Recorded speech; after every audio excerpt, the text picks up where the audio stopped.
morning, everyone. I'm just going to wait for a few people to pop on and then we will get cracking. So bear with me for a minute.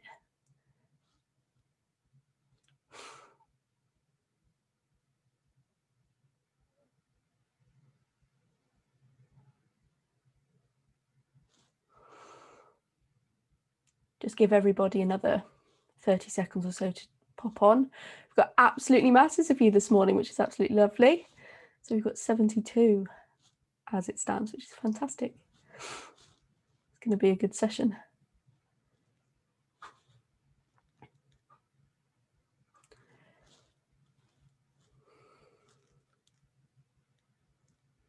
Right, I will get cracking. So my name's Vicki and I am going to be the English teacher/tutor for the next 3 days on MyTutor online school. So we are going to be covering paper 1 question 4 and paper 1 question 5. Today we're doing question 4. I apologise, I just realised that the 4's missing off there. So this is with the AQA paper just because it's by far the most popular. So we're going to be working through that today, but if you are not doing AQA, there will still be skills here that you can use. And if you're not quite at GCSE yet, there will still be skills that you can use. So there's something to take home for everybody. So we are going to be looking at evaluating a text effectively, which is all about what question 4 requires us to do.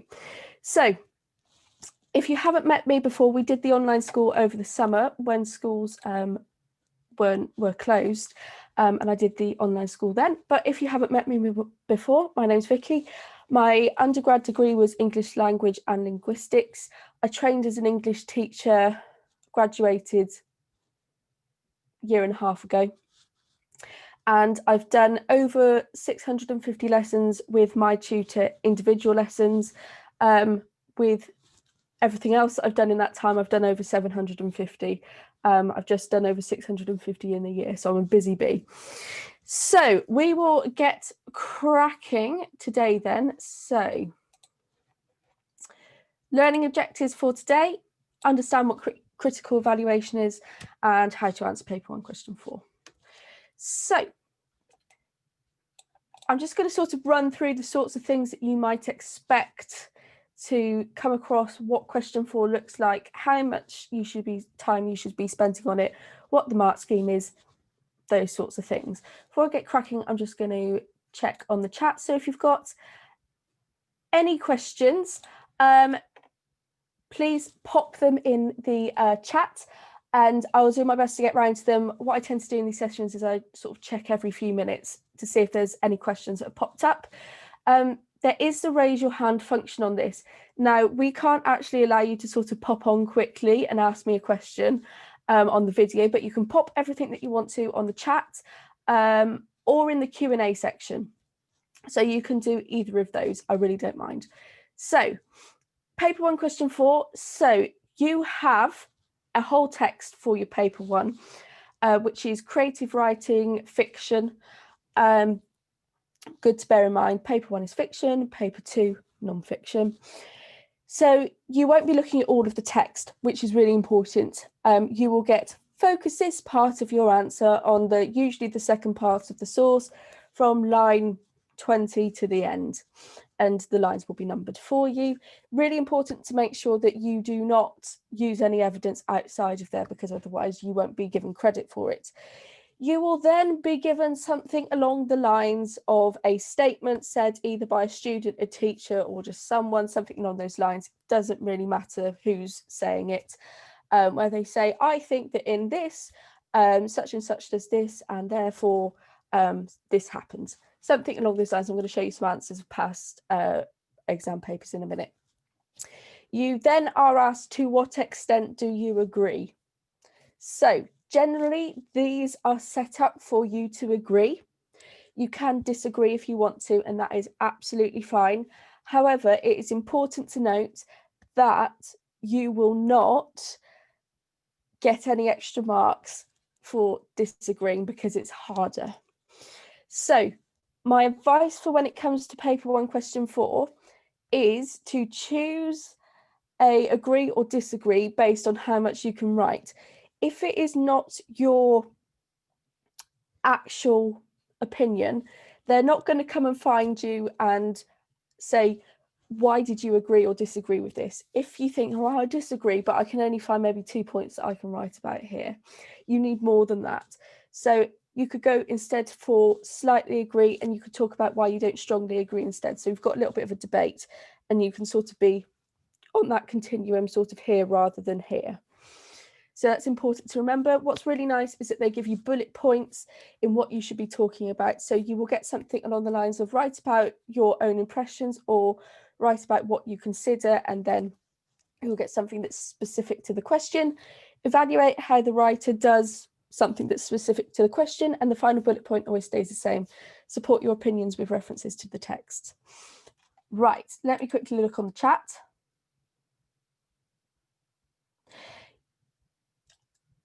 Yes, so this will be recorded and it will go up on YouTube later today.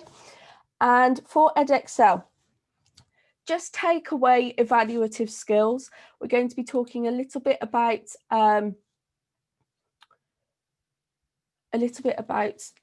terminology as well. So you can definitely take all of that terminology away with you as well.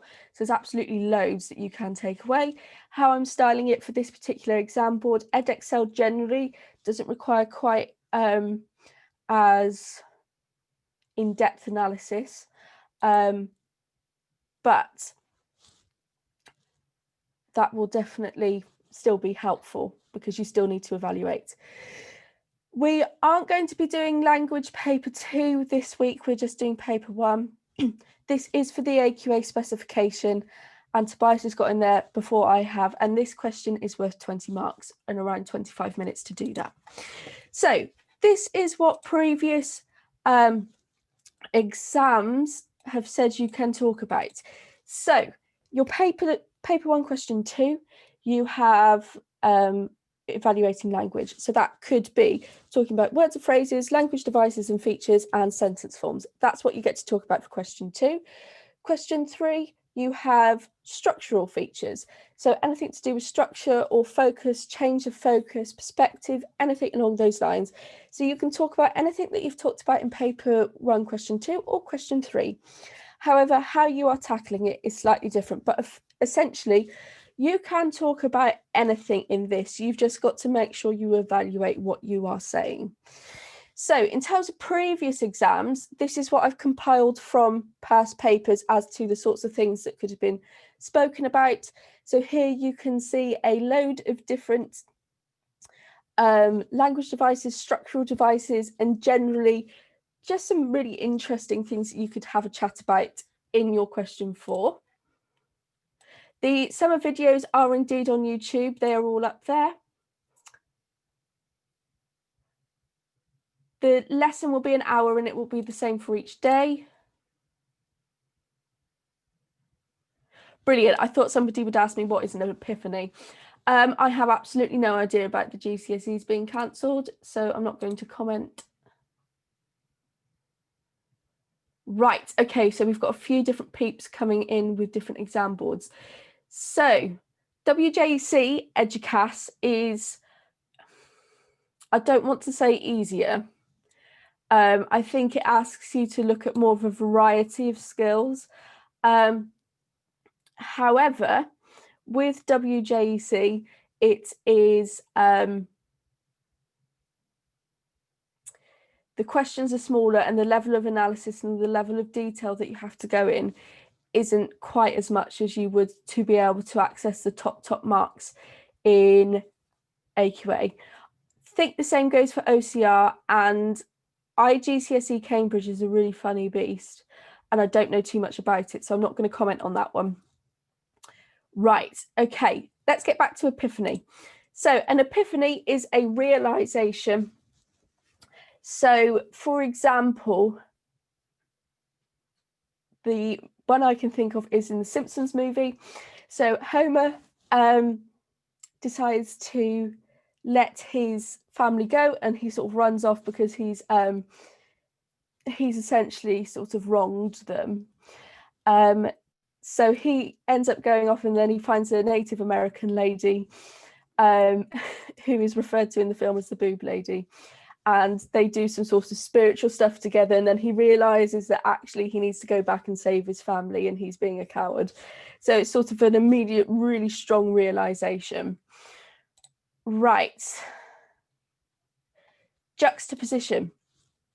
A juxtaposition is when we have two conflicting ideas within a text, similar to oxymoron. So oxymoron is where two words with opposite meanings are near or next to each other. So for example, war mice alone together.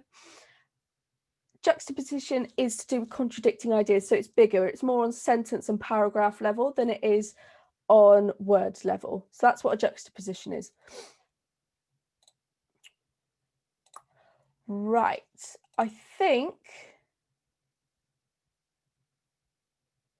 we've pretty much answered everything on there. I will go over any bits of these at the end that you don't understand. I've got a separate PowerPoint to bring up if there's any language devices, structural devices you want me to go through. So please shout if that is the case. GCSE English is tricky. And I think we all think one of the harder ones to revise for. And in terms of how to improve your English is, I think, slightly different to a lot of the other subjects. So on the 28th, we are going to be doing a revision session. I'll be bobbing in for 15 minutes and I'm going to be running through loads of tips and tricks as to how you can help your English improve. So that will be coming on the 28th. Right. Characterization means explaining the way the character is constructed. Absolutely. So it's basically just talking about how successful the personality, their physicality is. Could you draw it, essentially? So that's that. English literature and language, I think, are more similar than we think. With the language, we do creative writing. We don't do that in literature. And the literature, we have texts that we have studied, so it's more in depth. So a lot of these skills will be translatable to English literature. So don't be worried too much about that. Right. Best ways to revise for English, I just mentioned, that's coming up on the 28th. Vague detailing basically means that something isn't entirely clear in terms of how it's being described. The writer is choosing to withhold some information. Students scoring more on literature or language, I'll be honest with you, I'm not sure.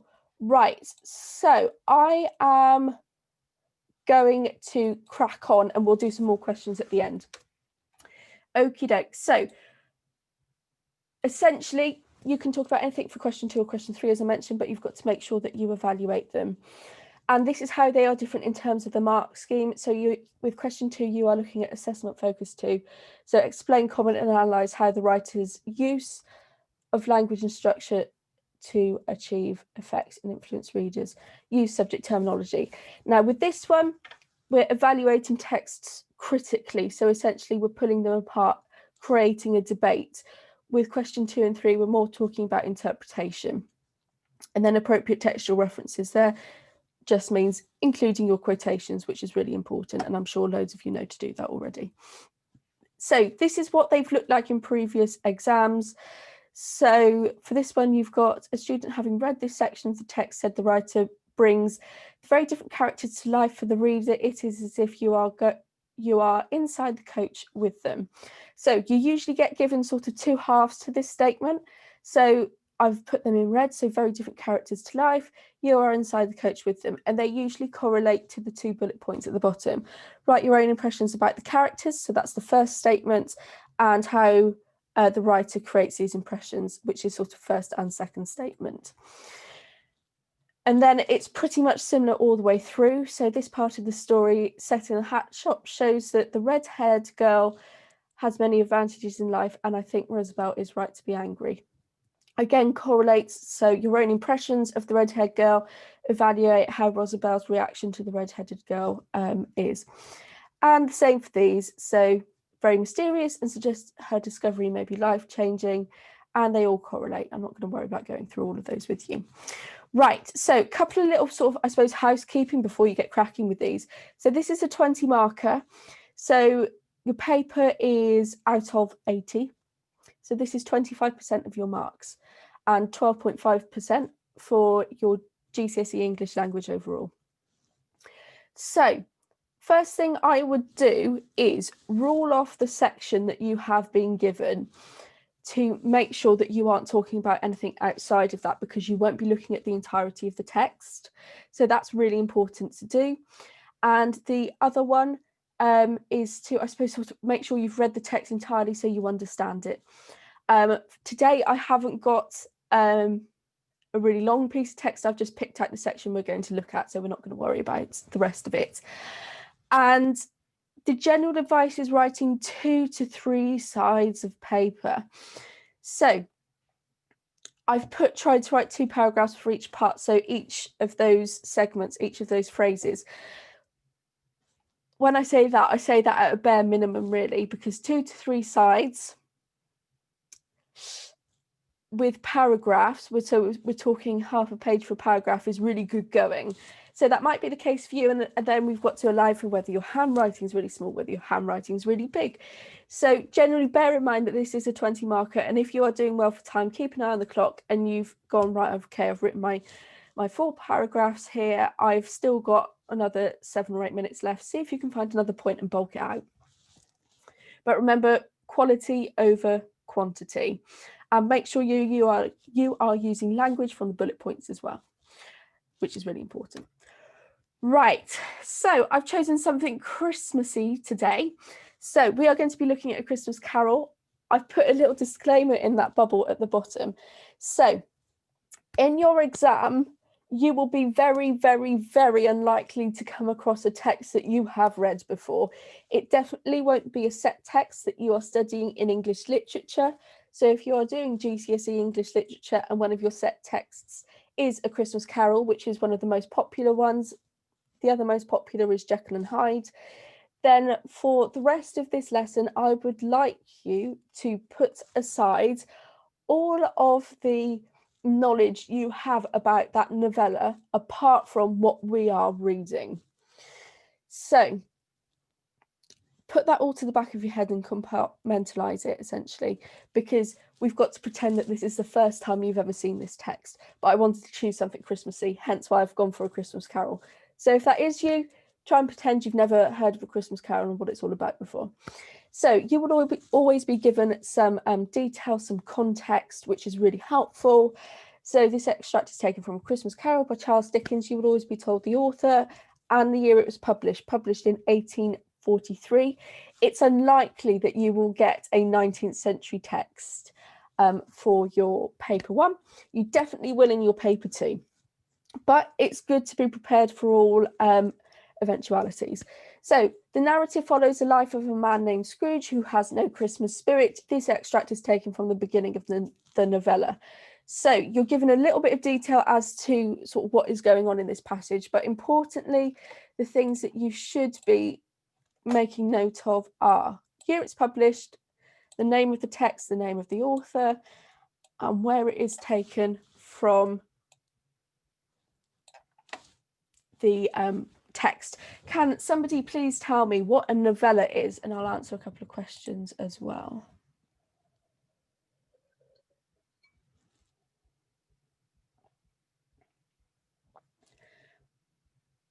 So we've got short story, short novel.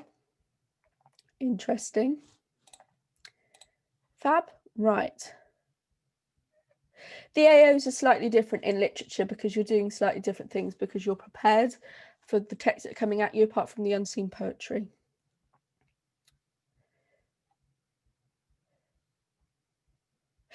English textbooks to buy. I'm going over that on the 28th, but the one that I think is really useful and student friendly for AQA, that is this one, which is AQA GCSE English Language and English Literature course student book. There's a lot of really good, helpful information in there, which I will be stealing some ideas from for tomorrow and Wednesday. Right, okie doke. So most of you have gone for a short novel or a short story. So going into semantics and meanings here, short novel, essentially. So I don't think I've actually got it up with me. No, I haven't, and it's in a collection of other books as well, which isn't helpful. So, Of Mice and Men, novella, And then what else have I got up here that's slightly chunky? First Harry Potter, which is much chunkier. So a short story might be sort of about 30 pages long. Novellas are sort of 100 to 150 pages, really. Right, okay, so first read of the text then. Oh, we've got absolutely masses of questions coming in. This is fantastic. There's so many of you. I'm so buzzing. Right, have a quick check.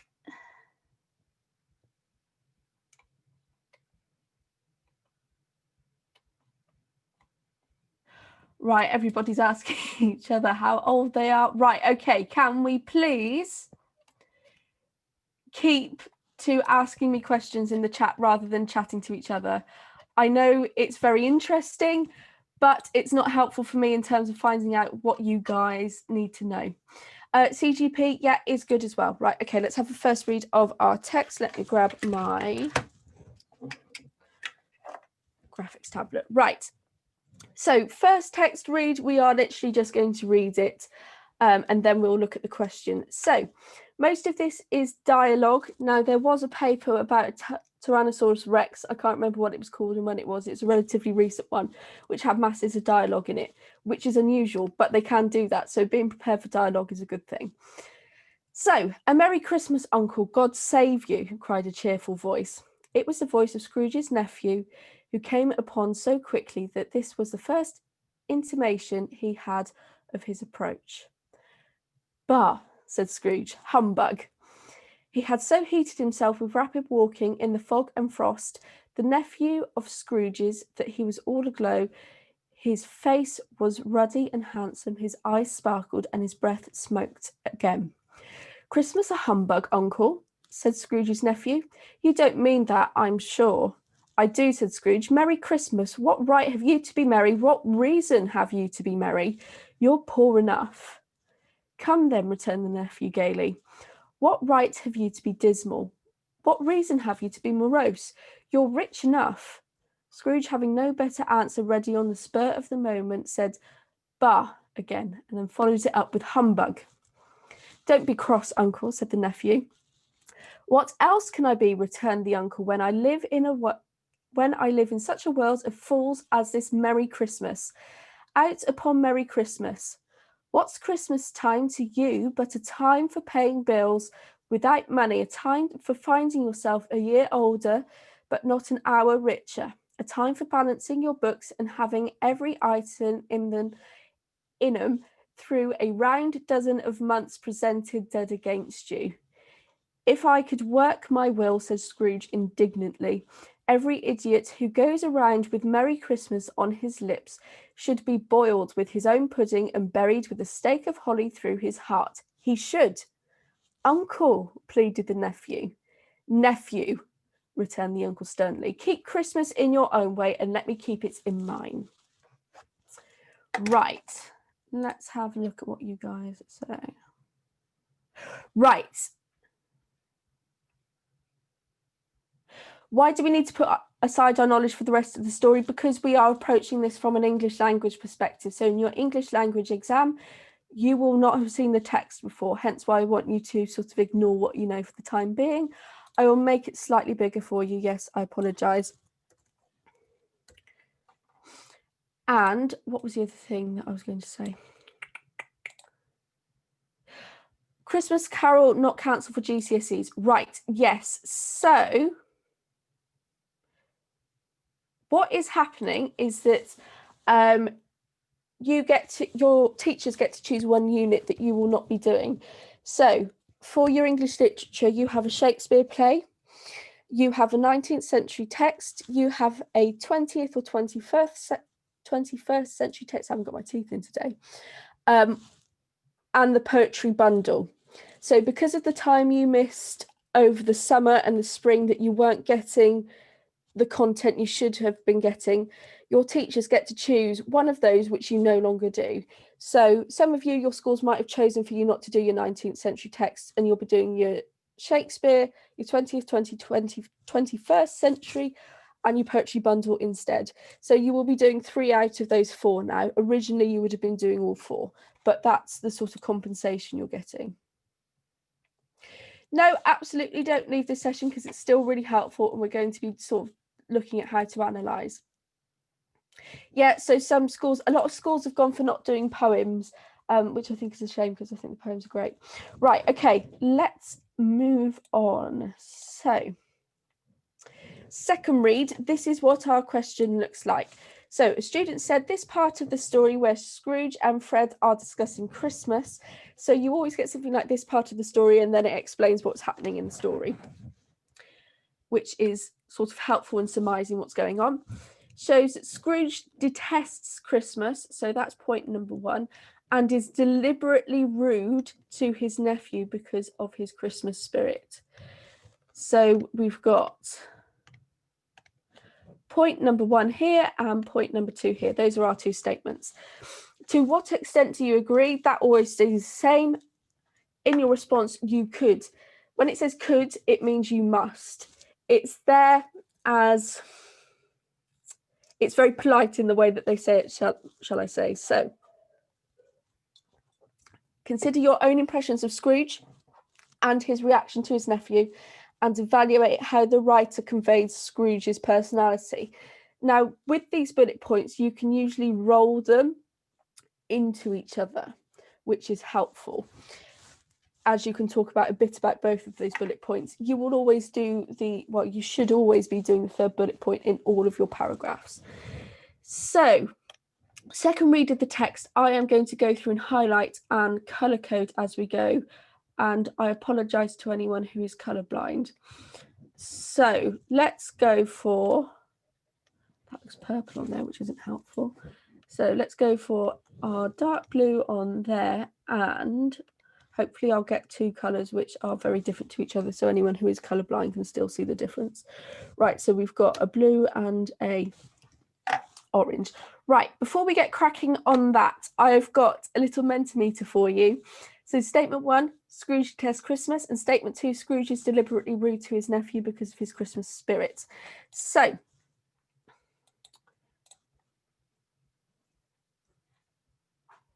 let's move that out of the way so you can see it. So go to menti.com and use the code 6052077.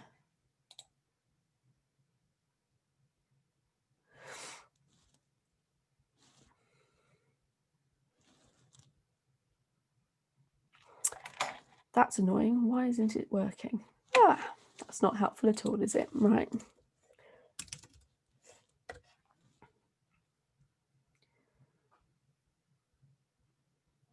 So the whole point of this is an opinion finder to work out how much you guys think you agree with those statements. But Mentimeter isn't working, so I will ask you, that is so irritating. So I will ask you on the chat, please, how much do you agree with both of those statements? So each have got a number, which is helpful. So you've got statement one, statement two, which number you would go for. Move that back up to the top so I can see you all.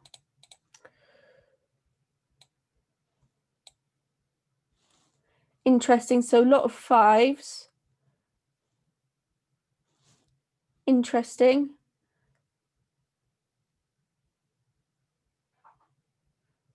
Yeah.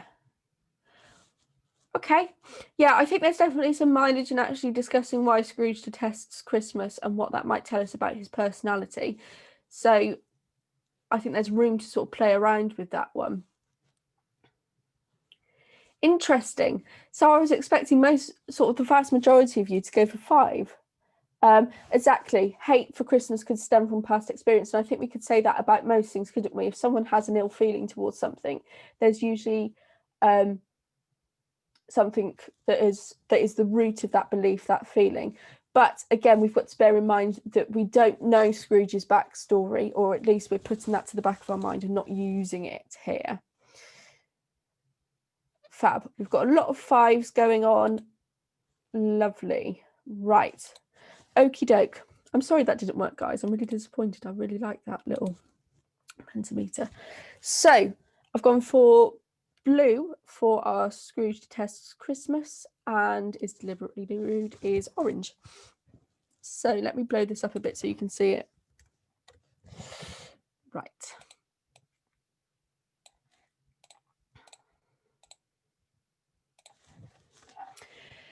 So Scrooge detests Christmas. I think I'm going to go sort of one and then do the other, so I don't spend time going backwards and forwards with my highlighter. So, "A Merry Christmas, Uncle, God save you," said a cheerful voice. It was Scrooge's nephew who came upon him so quickly that this was the first intimation he had of his approach. So far that is entirely about Fred, his nephew, so we can't use any of that. Then we've got "Bah humbug" from Scrooge, so that would suggest that he's got a little Christmas spirit. And then we've got "He had so heated himself," and then "through to his eyes sparkled and his breath smoked." Again, that is all about Scrooge's nephew, so we can't use that. "Christmas humbug," said Scrooge's nephew. "You don't mean that, I'm sure." Can't use that because it's not Scrooge. "I do," said Scrooge. Basically, pretty much anything where Scrooge talks, I think we can talk about it. So, "Merry Christmas. What right do I have to be merry? What reason do you have to be merry? You're poor enough." And I suppose he's trying to validate his ideas by that, but I think that's more sort of an attack and for the source of the second statement rather than the first one. Then we've got "Why be so dismal? Why are you morose? You're rich enough." Scrooge having no better answer ready on the spur of the moment, bar again and followed it with "humbug."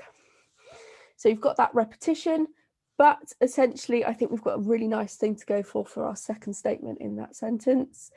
Then we've got "Don't be so cross. What else can I be when I live in such a world of fools as this Merry Christmas?"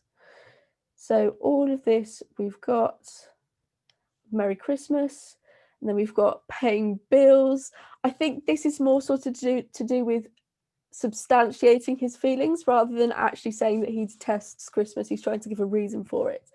But not now richer, for balancing books, presented dead against you, I could work, every idiot who goes round with Merry Christmas on his lips. So refers to people as idiots, first of all, and then Merry Christmas on his lips should be boiled with his own pudding and buried with a stake of holly through his heart, he should. So a lot going on there. And then we've got this really nice one at the bottom: "Keep Christmas in your own way and let me keep it in mine." So that is our Scrooge detesting Christmas. Now, let's hop back just to double check what we're doing. So deliberately rude to his nephew for his Christmas spirit. Right, so let me grab my orange highlighter. Let me just double check your questions before I swap over. How long will the extract be? About a page and a half A4. Do you need to include historical context for these questions? Yes, if you know them. For this one, for paper one, you don't really, the context isn't important because you're just looking at a sort of simple text by itself. If you've got a bit of knowledge, throw it in if it is useful. But your paper two, you definitely need to know context because you'll be given two texts. One will be usually Victorian 19th century and the other one will be 20th, 21st century. So it's good to know the difference between those times historically. I'll go over some tips for that on the 28th. Will they give you text from a novel in the language? They can do. It's generally short stories. How long should we spend highlighting? If we go for planning in general, so highlighting and making a few notes of the points you're going to make, 5 minutes, maybe. Does this apply to anything the school closes? Yes, so any of those 4 texts that I mentioned, so your school might have chosen for you not to do your 20th and 21st century text, which is in Inspector Calls, and you'll be doing Shakespeare, 19th century and poetry. Do you use peel structures for your paragraph? I will be doing something similar. I'll chat to you about that in a minute. Doing past papers is a good revision for mocks. Again, I'm doing revision tips and different bits and pieces you can do apart from past papers on the 28th. Right, okay. There's so many of you, I can't keep up with you. It's gorgeous. Right, so many of these points can be used for both. Yeah, absolutely. It's really important with English to remember that a text is intertwined, and taking a small quotation out and isolating it doesn't mean that it doesn't add to something later on in the text. So essentially sort of creating a web of analysis is a really good idea. Right, I'm going to get cracking, otherwise we'll never get to doing the model answer. Right, so he is rude to his nephew and because of his Christmas spirit. So we've got this one again.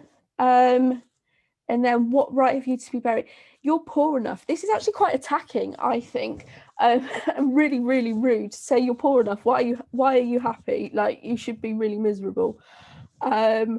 So yeah, that's pretty grim. And then he has no better answer ready on the spur of the moment. So he says, what right have you to be dismal, to be morose? You're rich. Why are you miserable? And he doesn't know what to say, and he literally just comes back with bar humbug, because he doesn't have the answer for that question, because really he shouldn't be.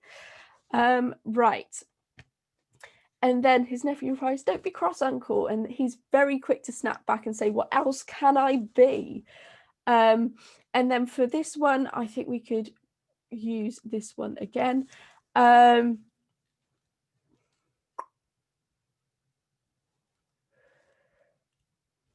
And then I think the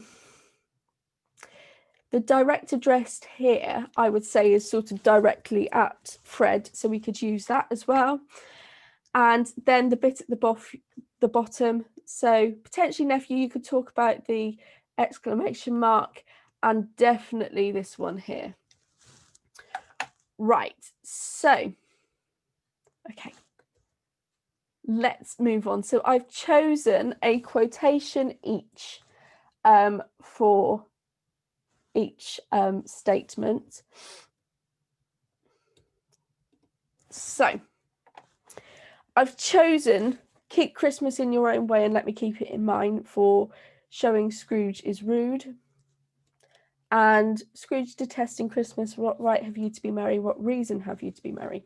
So we'll start off with this one because that's sort of our first statement.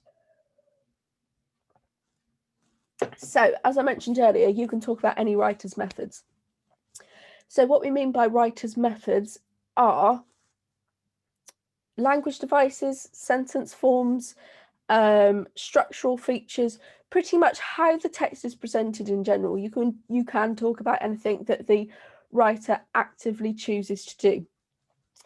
So the first immediate thing that I'm going to pick out here is that he is asking questions. Are they rhetorical? I think they probably are, because he doesn't give his nephew time. So here he doesn't break to let him answer those questions. So I think they're more on the rhetorical side, but I would be careful with saying giving your reason behind that. So we can definitely go for that they are just questions.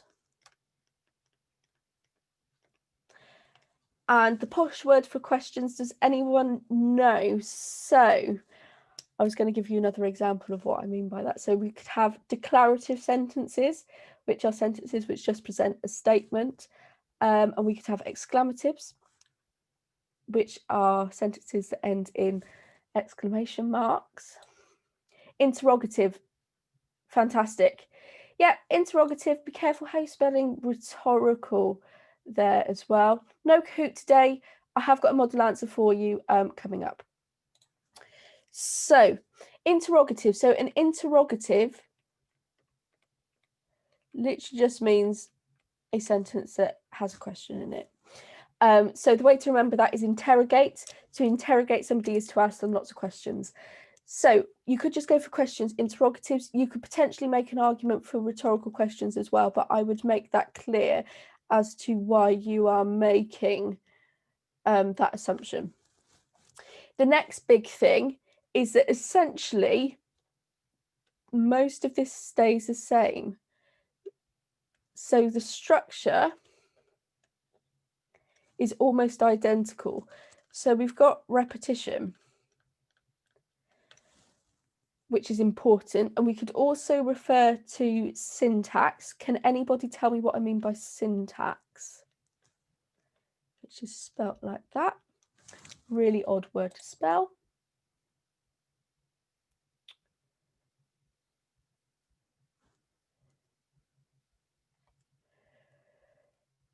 Is there a speaking presentation? Yeah, so you have to do a speaking listening where you give a presentation for 5 minutes on something you're interested in.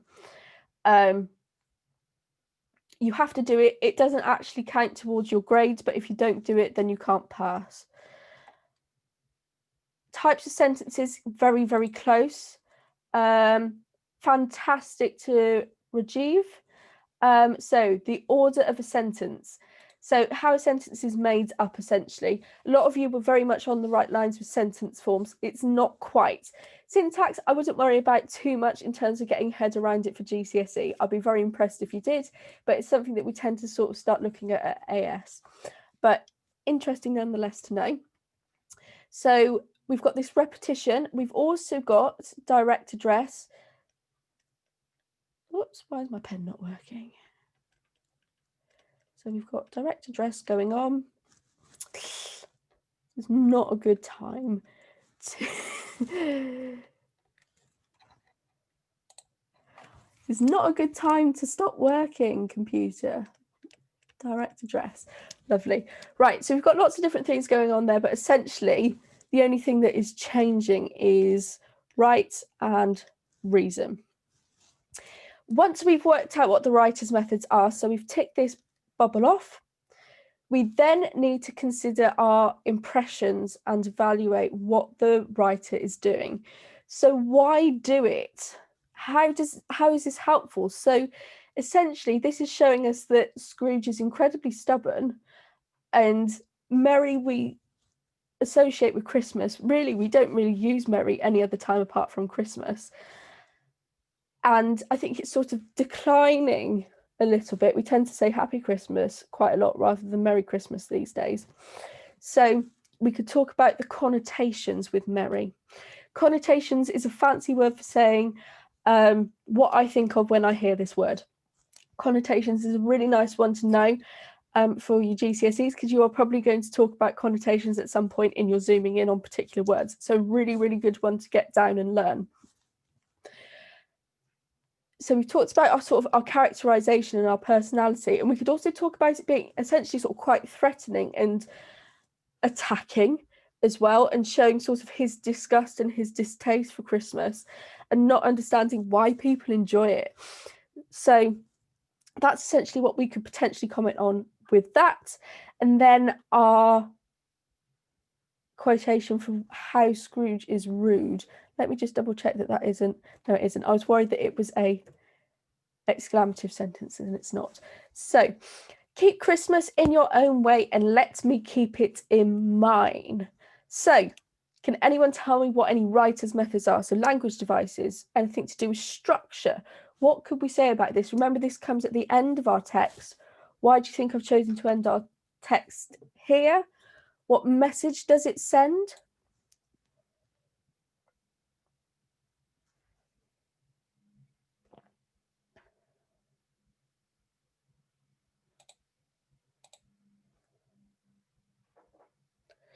Imperative, absolutely.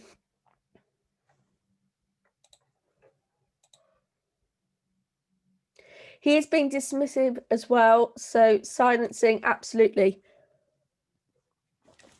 Beautiful. So our main sort of device going on here is imperative.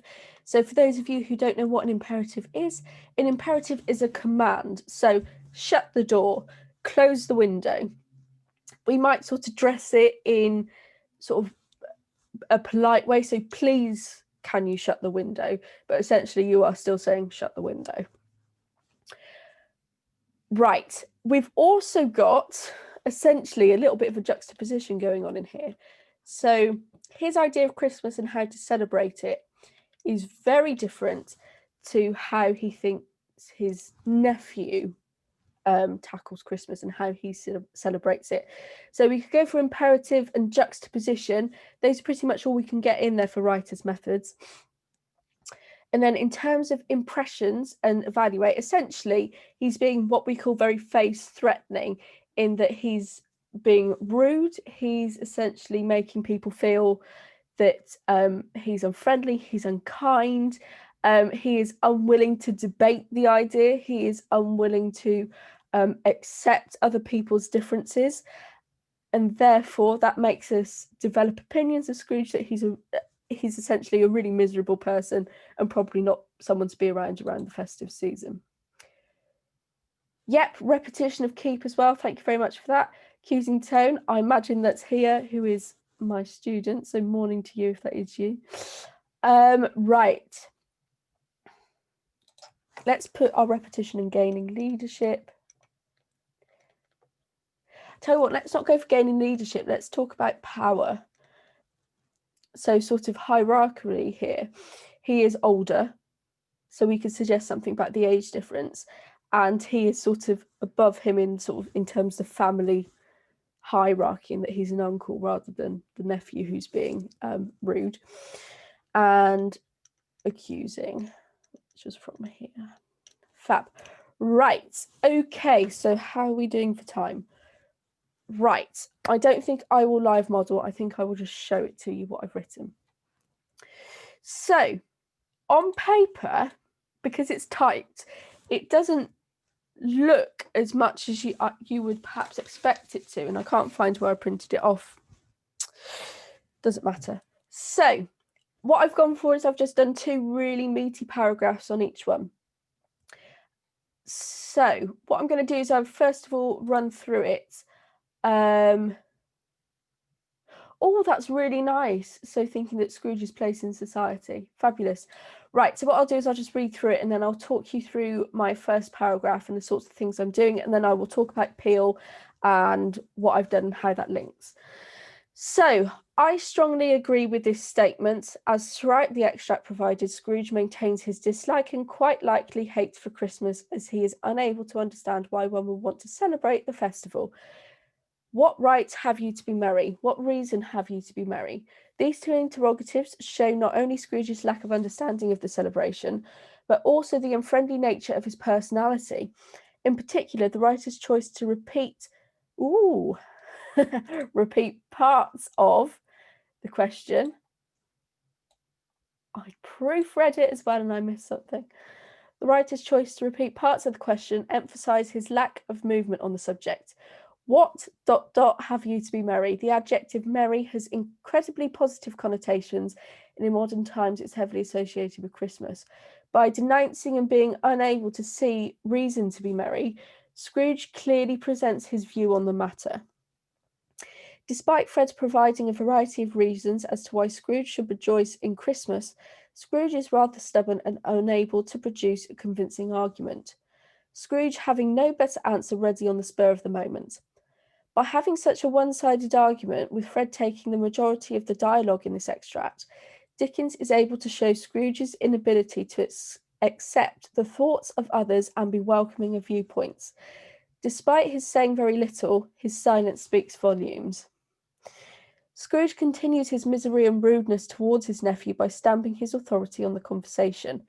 Keep Christmas in your own way and let me keep it in mine. The imperative here demonstrates his unwillingness to cooperate in the conversation and therefore brings it to an abrupt close. As a consequence, the writer clearly communicates a difference of opinions. We could infer that as the characters are uncle and nephew, that this difference is due to the age gap between the 2 gentlemen, as those who are younger stereotypically are more excited for the festive season. The use of pathetic fallacy in this passage also appears to mirror the negativity that Scrooge carries, fog and frost and his breath smoked again. The unpleasant, miserable weather that Fred has to encounter in order to approach his uncle could foreshadow the harsh conversation that he is to be greeted with. Hence, instead of greeting the young gentleman prior to their disagreement, the writer chooses to have Scrooge starkly contrast the positivity of his nephew immediately. So that is my model answer. So I will quickly run through what I am doing in terms of structure. So my point is, I agree with this statement. Scrooge dislikes and quite likely hates Christmas and he's unable to understand the festival. Really long point, probably too long to be honest with you. Right. Then I've got, so that's my point. I've then got my evidence. I've embedded my evidence, and what I mean by that is that I've put a comma and I've just written it instead of saying this is shown by the quotation blah, blah, blah, because that's what AQA really want you to do, to embed it. Then I've started on my analysis. So this is sort of what I would call my basic analysis. So you could either call it evaluation or analysis. They both mean the same thing. Then to be able to access top marks, you need to go deeper in your analysis. So in particular, the writer's choice to repeat. So I'm talking about a variety of methods. So I'm not just talking about interrogative, I'm talking about the adjective and its connotations without saying connotations, and I'm talking about repetition as well. So I've got 3 methods that I analyse and pull together and essentially weave together almost in like a little plait. And I'm embedding and I'm adding more evidence as I go along. So really what's happening is I've done my points, I've done my evidence, I've done my basic analysis, which comes up to here. Then I take this a bit more deeply into actually talking about how he presents the unfriendly nature, how he takes it further, why he includes these questions. Then I'm sort of zooming in, so I'm doing some deeper level analysis. Oh, I did put connotations there, which is sort of down to here. And then I'm essentially doing my little bit of extra evaluation at the bottom, which is linking it back up to the point that's been made. So essentially, I am doing peel, but I'm doing it in a more complex way. AQA are quite keen for you to move away from peel, Peter, petal, petals, Peters, statement, quotation, answer, comment, evidence, analysis. Any of those, they're all very, very similar. They want you essentially to be a bit more free. They want you to do all of those things, but they want you to take things as far as you possibly can in terms of your analysis. So once you've done your basic level analysis, fantastic. What else can you say about it? So don't feel that you've done, well, I've done my first little bit of analysis there, which for me would be from these to either here or here. And then I'm going to do my link as well, but there's more I can add. So bring that in, squeeze as much out as you possibly can. Imagine you've got a really heavy wet sponge and you are wringing it out to make as much out of it as you possibly can. So definitely use peel as a structure which is helpful to get you going, but don't feel that you are constrained by it, is what I'm trying to get at. Right, questions. This will be a top grade. Should we use extent words? Yes, you absolutely can. You can debate it. You can sit on the fence a little bit. You could say, I've just gone for I strongly agree. But you could say, however, at this point, Scrooge is unable to show that he cannot understand this, which shows, I suppose, that he's sort of on the fence a bit more. You can have that debate, and that is absolutely fine. Answered that one. How much do we need to write for your answers? So 2 to 3 sides, a minimum of 4 chunky paragraphs, which for me, I think if I wrote this would probably be 2 sides, might be a little under. So aim for 2 sides, or if your handwriting's big, 3. So could we say it's showing that if he is left alone and isn't bothering during Christmas, that you wouldn't mind showing he's alone? I don't think there's enough in there for you to sort of understand the context that he is alone. So if you were doing this from an English literature perspective, I would say yes, absolutely.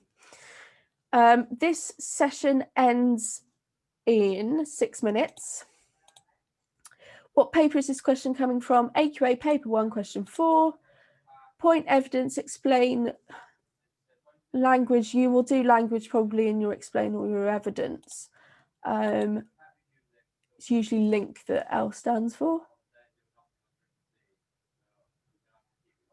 How about Peasel? This is a full marker, yeah. So can you remind me what Peasel means? So I'm imagining point, evidence, explanation link at the end. I've never come across that one before. Peel, so Peel structure is point, evidence, evaluation or explanation, and link. Use them, but don't feel constricted by it. Pathetic fallacy is when the weather reflects a mood, so this is quite a miserable tone, hence why sort of it could show that Scrooge is miserable. Yeah, 20 out of 20. How much time to write? About 25 minutes for this one. Does the same power structure apply for all exam boards, e.g. Edexcel? No. So this is where it gets a bit more complicated. So WJC, to an extent, definitely Educas, require you to do less. So you literally just need to do point, evidence, and basic analysis, and you do loads of those rather than chunkier ones, and you maybe do 4 paragraphs. You would do 8 or 9, but they would be like this, and your AQA would be like this. So that's what that is about. This is paper 1. It's a little tricky to sort of explain without showing questions and the difference between them. You know the text they will give you in English language. Will it be? No, it won't be an English literature text. I've just chosen this today because I wanted to do something Christmassy. Would you always pick 3 methods to talk about? However many there are in your quotations, whatever floats your boat really. This is worth full marks. Point, evidence, evaluation, select, analyze, link. Yet that is pretty much the same as Peter, Petal, Peel. All of those are pretty much the same. How much evidence do we need to write in each paragraph, or can we write about structure in one whole paragraph? It depends. I think it depends on, well, I know it depends on the quotation that you choose. You could just talk about structure in one paragraph. You don't have to talk about structure at all. Does sophistication get you marks? Absolutely. How many paragraphs should we write? 4 chunky ones at a minimum. Same structure for poetry, absolutely. Can you go back to the quotation analysis? I haven't heard of C's statement, evidence, inference, zoom, and effect. Right, I will flick back to quotation analysis. Right, on the chat, we've got some students being silly. If you could refrain from doing that, I would be very, very pleased.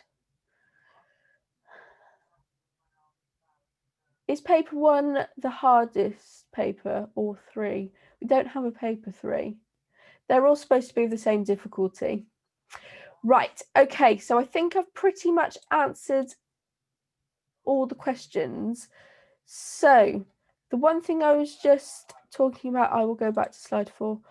The one thing that I was just talking about that I wanted to mention was the how to revise for poetry. So the only thing I can suggest when it comes to, was it unseen poetry in particular? Yeah, get used to sort of just choosing some poems and spending some time and analysing them. And there's loads of analysis online. There's a website, oh, what is it called? Which is really good. I think it might be called Genius.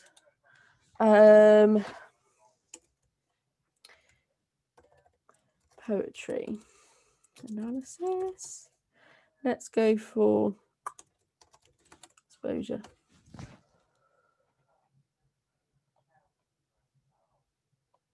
Yeah, Genius. So this is really good. So you can literally just click on each bit and it does it. Essentially the analysis is there for you to check. So that's a really good website.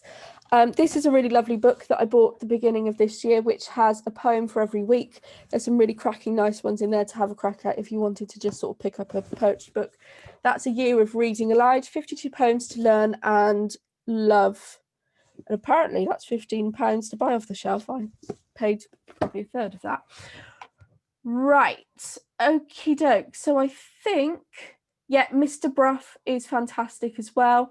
Syntax is how a sentence is put together. Will you get given a random text you've never seen before? Yes. I think I've pretty much covered everything. choose a couple, 2 or 3 quotes, I think, if you're writing a big paragraph. Don't go absolutely mad though. This is language.